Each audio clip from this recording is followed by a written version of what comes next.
প্রধান পরিচালক যে উনি আবার একমাত্র ভালো ছিল যে আমার কাজটা দ্রুত করে দিচ্ছে। আর যদি আজকে যদি উনি যদি একটু সহযোগিতা না করতো তাহলে আজকেও আমার সম্ভব হইতো না, দালাল ধরে পরে আমার করা লাগতো।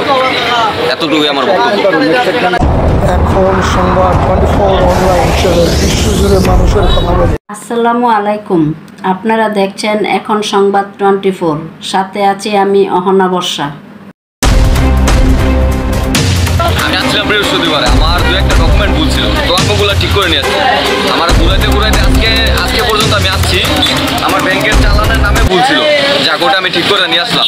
আজকে সবার সার্ভারে ব্যাংকের চালানের নাম ঠিক আছে, আপনি মোবাইলে সার্চ দেবেন, আমি আমার মোবাইলে সার্চ দেবো, ব্যাংকের যে কোনো জায়গায় সার্চ দেবো, ঠিক আছে। কিন্তু 105 নাম্বার রুমে ওনার সার্ভারেই ভুল।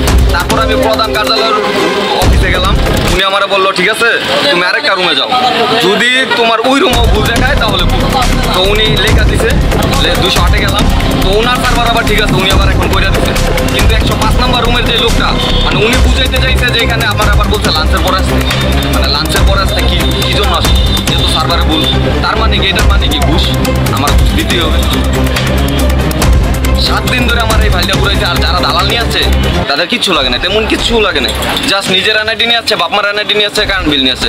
আমার বাপমার এনআইডির অরিজিনাল লাগছে, আমার নিজের এনআইডি কার্ডের অরিজিনাল লাগছে, সব কিছু মানে অরিজিনাল লাগবে। আর যারা দালাল দিয়ে আছে তাদের কোনো কিছু অরিজিনাল লাগে না, তাদের এমনিতে হয়ে যায়।